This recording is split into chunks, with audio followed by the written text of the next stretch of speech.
If you believe advocating for your health is important, but not always easy, you're going to love Speak Up for Your Health, hosted by Dr. Arkel Giorgio. On Speak Up for Your Health, Dr. Giorgio talks with patients about how they overcame feeling intimidated by today's complex medical system and how they use their voices to finally get the care they need. You'll hear real and personal stories like Marielle's 11-year journey to diagnose a medical mystery. Why navigate the complexities of healthcare alone when Speak Up for Your Health can guide you? Listen and follow Speak Up for Your Health on your favorite podcast app, and you can find all the links you need at healthpodcastnetwork.com/speakup. That's healthpodcastnetwork.com/speakup. The silence after a doctor asks, "Do you have any questions?" means something different to Japanese Americans. That silence contains volume. Hi, I'm Dr. Raj Sundar, a family physician and a community organizer. You're listening to Healthcare for Humans, the show dedicated to educating you on how to care for culturally diverse communities so you can be a better healer. This is about everything that you wish you knew to really care for the person in front of you, not just a body system. Let's learn together. Welcome to part 2 of our series on healthcare in the Japanese American community. In part 1, we covered the history, and today we'll cover the elusive topic of culture. Jeff, Seattle's Health Integration Manager for Aging and Disability, works at the intersection of policy and community care. In this episode, in our conversation with Jeff, we unpack how the intersection of respect, family obligation, and cultural communication shapes almost every medical interaction that he's had or his family has had. We'll hear how his 97-year-old mother attributes her longevity to green tea. She says she drinks it all day long, and that's why she's 97. We'll also hear about how traditional meals structured in 1 soup, 3 sides reveal approaches to portion control that's sometimes difficult to sustain in America. We'll also learn about the subtle art of deference that transforms the doctor-patient relationship. So if you're a clinician, you'll walk away with these concrete skills after this episode. Detecting when agreement masks hesitation, framing recommendations with both authority and openness, recognizing how family structures influence care decisions for aging parents, and understanding why certain patients might avoid eye contact while deeply absorbing your words. Jeff shares a moment when a provider got it exactly right. This is what we should do, followed by a genuine space for questions. It's a small shift in communication that works because it balanced the assertiveness that many cultures and patients expect while leaving it open to share their own experience on what's possible in their life right now. This episode is about attentiveness to patterns while honoring individual stories. Listen closely. The answers are often in the silence. Here's Jeff. That's a good transition to food. A favorite topic. I'm trying to transition from talking explicitly about food as something to modify for health conditions. Maybe we'll briefly touch about it because a lot of that actually comes in because of how industrialization has modified traditional food, and the necessity of convenience has also changed how people eat. So almost always you could capture how traditional food has affected your health by saying, okay, are you able to make it less processed and something your ancestor would have eaten, right? Same thing goes with Japanese food. Am I right, Jeff? What would you say about Japanese food? Well, like a lot of Asian cultures, it starts with the rice for breakfast, rice for lunch, rice for dinner. So a lot of families, there was the rice cooker that sat on the counter and you just dipped into that rice cooker all day long, all week long. Something very interesting about rice is most Japanese Americans, we all grew up on the short grain processed rice, which basically during the processing, it strips of most of its nutrients, as opposed to a lot of the long grain and brown rice. So I went through a process where I mixed my short grain and my long grain. Obviously, they have a little different cooking times, but I just couldn't make the big leap. And then eventually I started just doing white long grain rice because brown rice just seemed too far afield. So right now what I do is I buy like a big sack of long grain white rice, jasmine rice, and then I buy a smaller bag of long grain brown rice and I mix the two together.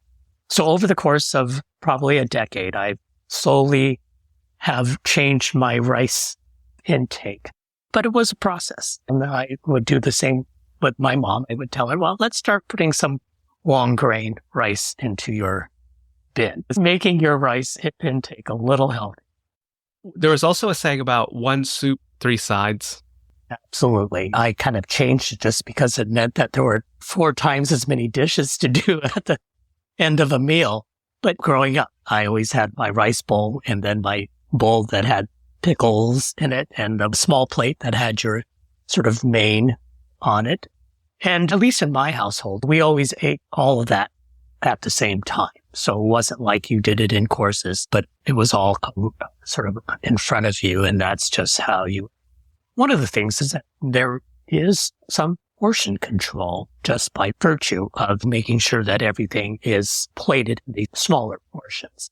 Or you put the common bowl in the middle and you have to work to put it there onto your small plate. So there's a little effort involved in sort of portion control, if you will. Yeah. But it was really important. I think that eating large portions, when I did go to Japan, I thought I ate small portions. And then I realized, wait a minute, my portions are edging more on the typical American side and how people eat in Japan, where everything is really much smaller portions.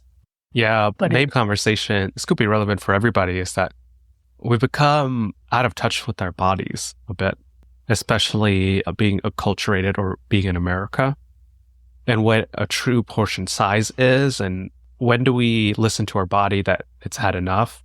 There's a whole movement on intuitive eating, just the idea of listening to your body, knowing when it's hungry, when it's full, and that could mean something different.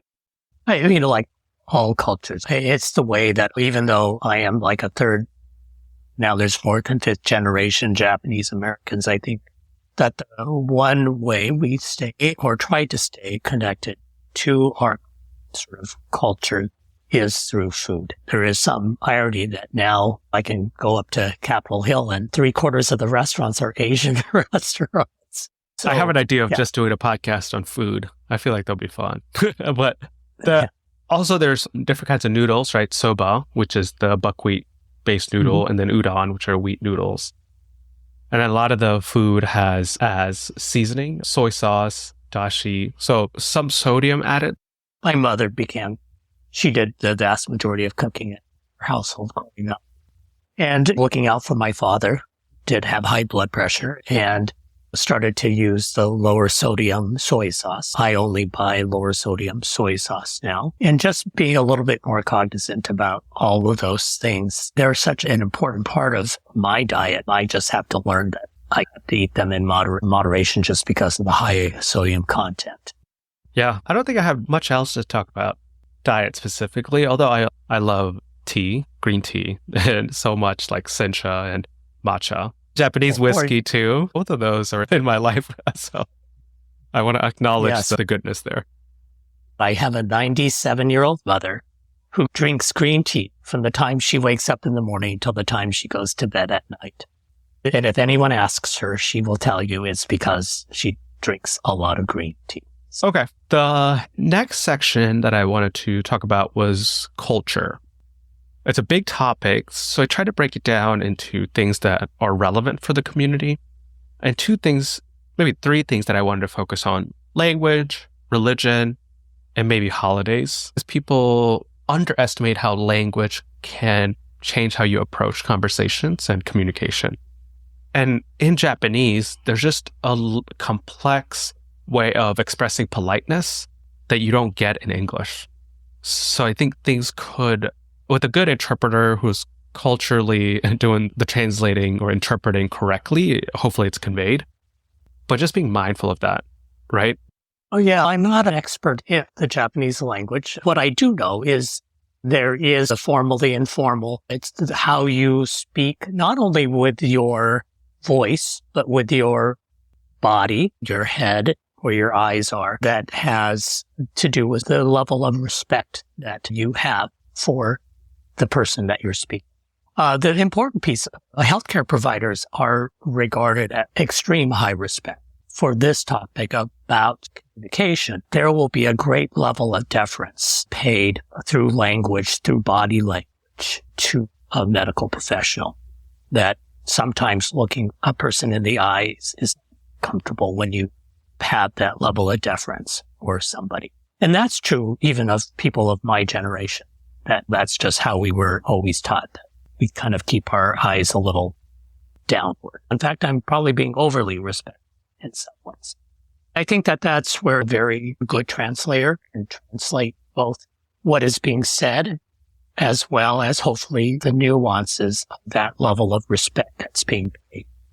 In some ways, I think even with English-speaking Japanese Americans, that other types of communication, written communication, becomes really important just because of sometimes difficulty that we have questioning or even coming across as if we're questioning a medical authority.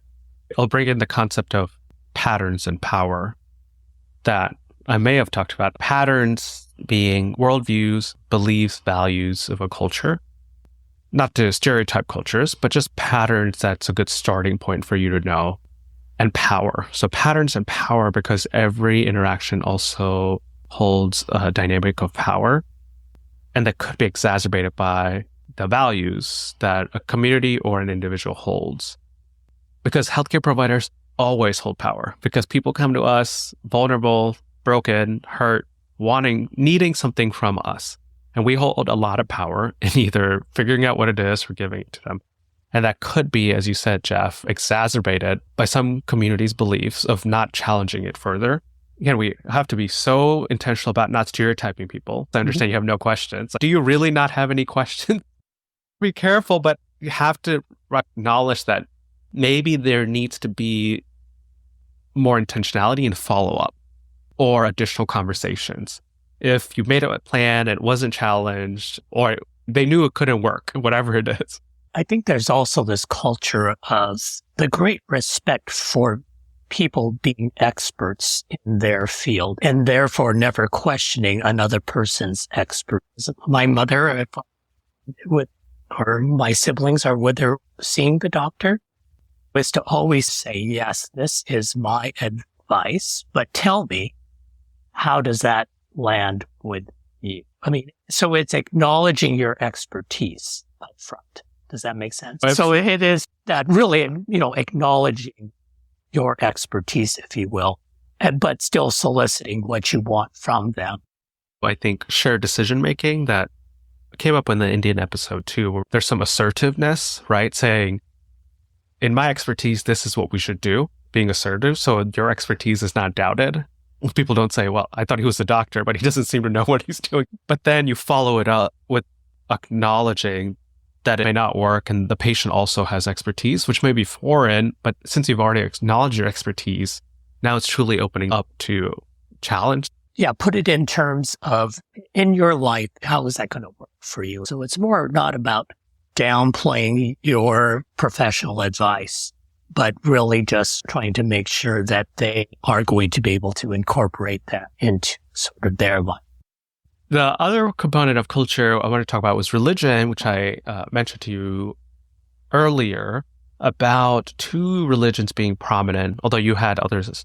The two religions being Shintoism, which is the indigenous religion of Japan. Some of the core beliefs, again, I'm not an expert at this, is the appreciation of nature and belief in spirit gods existing in nature, such as mountains, trees. And the second religion being Buddhism, especially the Zen form of Buddhism. And there's some influence of Confucianism, that's the code of ethics from China, which prioritizes family values and social order. What do you think about that?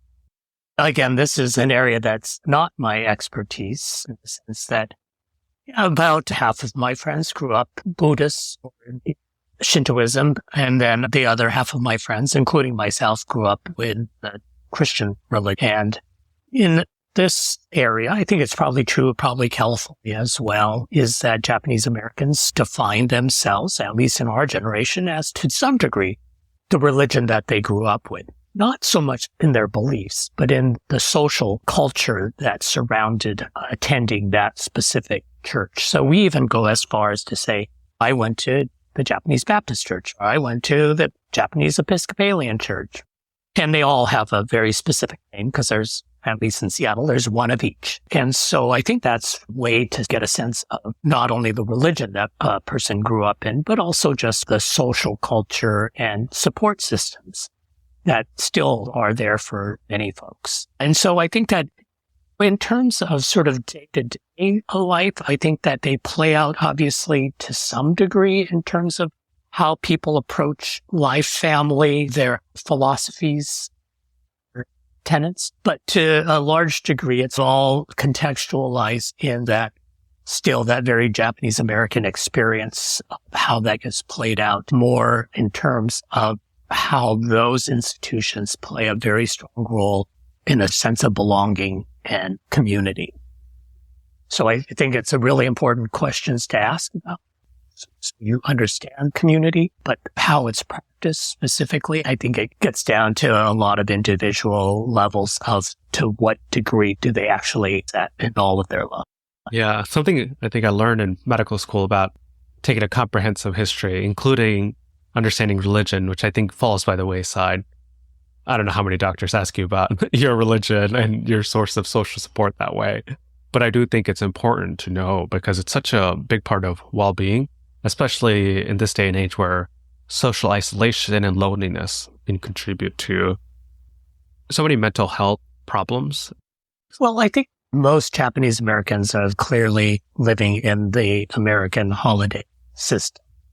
So for Japanese Americans or for Japanese people, that is sort of the largest of the celebrations is January 1st or the New Year.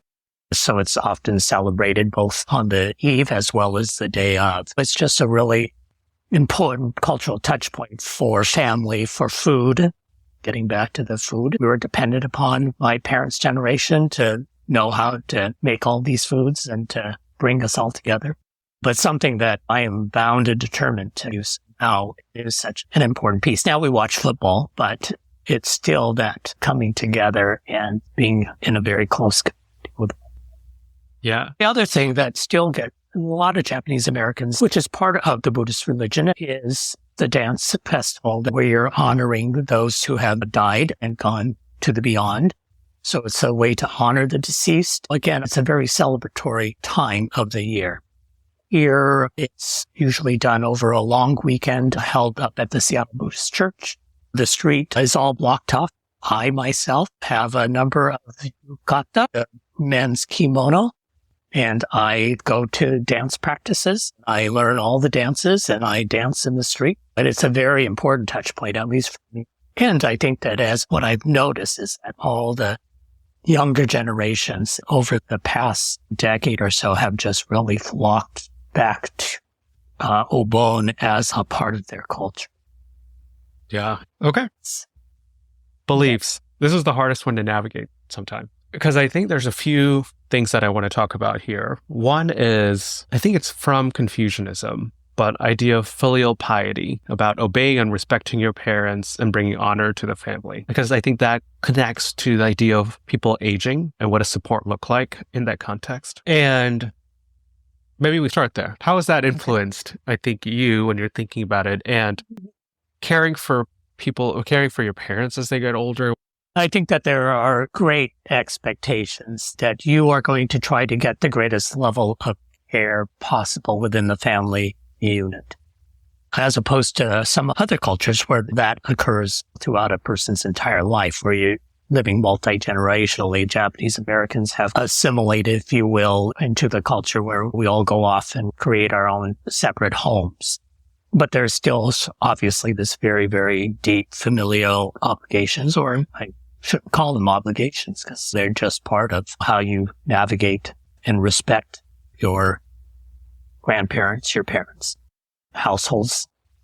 My 97-year-old mother, where my brother has moved in to help care for her on site. I mean, she is pretty independent, but he's there. And then my sisters and I, we all visit on at least a weekly basis. We kept my father at home and we brought in help, but we all pitched in to try to keep him until he passed.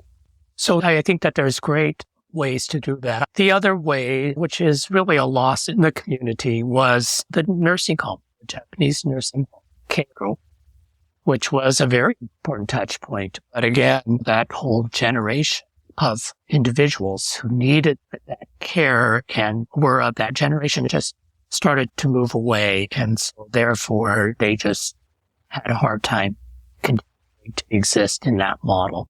So I think it's a really hybrid point at this point in time. You have a lot of us in my generation who still have a lot of those values, sense of needing to do that. But you also have folks who have moved to many different places, are living far away from their family. I think it's in a really interesting turning point.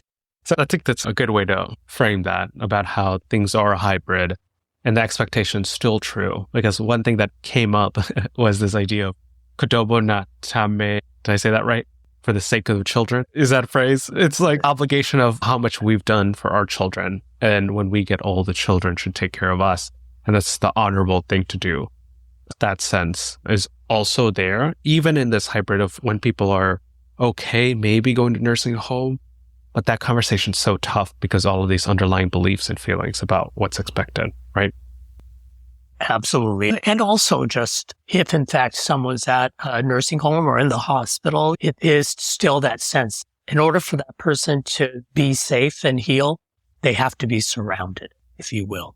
So it's that constant concept of family being ever present. You can walk into a hospital room and find 20 people, but it really is that sense that people heal when they're surrounded by family. Yeah, we dismissed that a bit in COVID when we didn't honor some of these traditions because of public health reasons. But we also didn't acknowledge how much harm that occurred because of that and how much it affected somebody's healing when they feel so lonely because family wasn't allowed to be present. And what it means now when we're not as strict about COVID protocols to really intentionally involve family in somebody's healing process. Yeah, and there's also that respect for the older patient, but knowing that patient also really having their children now be in charge of their life or be a part of their life is a lot of that decision making is purposely given to the children. And as healthcare providers, we always think, oh, well, we have to really be respectful of addressing the patient, which is good. But oftentimes that patient is like, well, wait a minute, that's why I have kids. It's their job to run the show here and take care of me. Family decision making. Okay. I think individuals who have more recently immigrated from Japan versus those who have been here for a long time, I think a lot of those practices were their food practices. They're different, the wearing of the certain metals, and all of those practices. And what I've noticed is that with people who have immigrated here more recently, I've actually come to hear about them more than I did actually from my growing up and my parents. I think that it's really about understanding where those is then person's culture. If somebody is a more recent immigrant from Japan, then there's all sorts of different medical or medicinal practices that we're not very aware of. Okay, last question. In your own personal experience, have you had a moment, experience, relationship with a caregiver or a doctor that you felt like really got it taken care of? Or the flip side of really didn't get it, just messed up in all the wrong ways and you felt like they just didn't understand you along with your identity, of the different identities that you hold? I think that I am my mother's son to some degree. I like my best experiences with providers are that very clear and direct. This is what you need to do. And then leaving it open for me to have questions about that. So recently I did have a very specific experience and it was very clear cut. Said, yes, this is what we should do. This is what the procedure is going to look like. This is all the things you're probably going to need to do to prep for this. Here's all the information. I'll print it out for you. But it was that very clear, this is what needs to happen. But at that point in time, I'm already assured that this is what their opinion of what needs to happen next. And I feel confident by the way that they've stated it, any explanation that they can provide as to why they're recommending that, but to be very direct. Well, I was saying, I don't know, maybe people listening to this, if you're a doctor, if you're a patient, it's like, why aren't we already doing that? Shouldn't people already be doing that? But I think in medicine, there's so much gray area when there is no right answer sometimes. So it's so easy to, with the shared decision-making paradigm, say, well, we could do this, but also this. And I'm not sure what the best next step would be. And if you pose that, it's a lot more confusing. And you have to hold the truth that maybe there isn't a perfect answer. But with your expertise, with your prior experience in this situation, what is your recommendation? And saying that clearly is important, even when there's uncertainty. Or if there are two choices, and here's choice A, here's choice B. And here's why I like choice A, and here's why I like choice B. Here's some data to look at. You let me know. So that it's not that you're putting the decision on the patient so much as you're saying, this is what I know. In this situation, there are two choices. Both choices have their benefits. I can't tell you necessarily what is best for you because they differ in other ways. All right. Thank you, Jeff, for talking about this topic. Us. As always, thank you for listening to Healthcare for Humans. If you've found any value in this podcast, I have two quick requests. One, please leave a review in the podcast app that you're listening to my voice in right now. It really helps others discover the show. Two, share this episode with anyone who you think might benefit from it. For easy access to all our episodes and to support the podcast, visit www.healthcareforhumans.org. There you'll find our content clearly organized by topics, countries, themes, to help you choose what to listen to next. Until next time, this is Dr. Raj Sundar, reminding you that culturally responsive care leads to better patient outcomes. See you again soon.